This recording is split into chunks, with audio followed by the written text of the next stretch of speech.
today. The other day I came home from work after what Larry mentioned. I was telling my husband I was nominated to this Lean Leadership Program at work. I work at Park Nichols, a hospital in the western suburbs, and now part of Health Partners, which is, well, pretty much the whole Twin Cities metro area. So we're a large organization, and it's quite exciting to be a part of this Lean Leadership Program.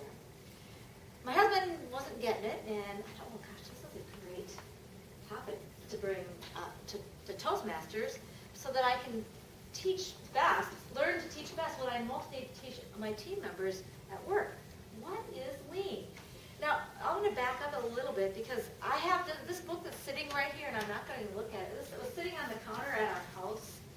And Dell, my husband, walks in and said to me, on the same day I was telling him about this Lean Leadership Program, and makes sense that he would be confused. He said, "Are we buying a new Toyota?" I thought we were a Honda family.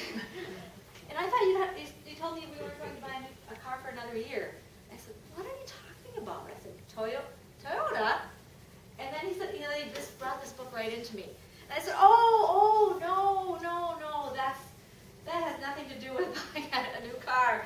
It has everything to do with, well, this class I'm taking and this leadership program development that I'm taking about Lean. And he said, oh, I don't want to hear anything about that. That sounds boring. It doesn't sound interesting. Well, you know what? He is a person much like you and I, who when you dig down deep and you connect a concept like Lean, when I think about Lean, I might think about a diet, or I might think about lean meat, or something lean, trimming away the fat and getting to the heart of the matter. Well, Lean is just that, but when you put a story or you look behind the scenes how Lean came to be, it might make it a little bit more palatable. It might even have influence on your life, and it might even help you do some things that you do at work and your home life even better, maybe more purposeful. So we're going to talk about Lean today, and in order to talk about Lean, at least from my perspective, we're going to start and talk about Toyota, because the Toyota production system is where the Lean or Kaizen, continuous improvement process movement started in the 90s, way back in the 90s. But there's a lot more to the Toyota production system or the Lean thinking that went way back to the Toyota family, way back just after the World War II. So we're going to do a little bit of today thinking. We're going to go back into the Toyota family, and then we're going to bring it home a little bit. Because what I'd like to leave you with today is to think about how Lean might apply to you in your work. Because even just perusing my evaluation team today, everybody has they might know a little bit about it or a lot about it, but we're all in a different place. And it may be something that might be a good tool for you to take back to your workplace. Now, I work in healthcare, and I'm a leader in the laboratory, and we have lots of patients to take care of. We have lots of tests to run. You might be thinking, well, how does Lean apply to, the Toyota? Toyota, you can see how Lean is. They have a production system for producing their cars. How can that have anything to do with hospital and healthcare? Well, we're going to talk about that right now. And we're going to talk about it as we go on right now. So listen to how that might apply to my work in healthcare, your work if you work in healthcare, or any work that you might do in your life. So the Toyota production system is where the Lean concept originated in the 90s, like I said. And the Toyota production system, you might ask, what's so different about Toyota? And if you're like me, you remember Toyota's been in the news in the last few years, in the last 5 to 8, 10 years, with recalls, like a lot of cars, brake issues and things like that. So what's so great about the Toyota production system? Well, there are a lot of great things about the Toyota production system, like any system, that we've learned and we've applied, and the Toyota production system still applies, even though there might be some recalls in their cars, they still apply their principles to continuously improve, which is the Japanese term for Kaizen. Kaizen means the continuous improvement. Toyota, oftentimes, if you look in the consumer report, how many of you own a Toyota car? Anybody? Any Toyota owners out there? Toyota has been ranked for many, many years tops in Consumer Reports, J.D. Powers, as like a quality, best-in-class automobile. Now, a lot of them are made in the United States, but there are parts that are made all over the world. But they're known as best-in-class for high quality. The production system is high productivity. They've been known to manufacture cars at speed, with high speed. In fact, the Toyota production system, from concept to new car, is known to take less than a year. And in typical markets, in typical car markets, it usually takes two to 3 or 4 years or longer.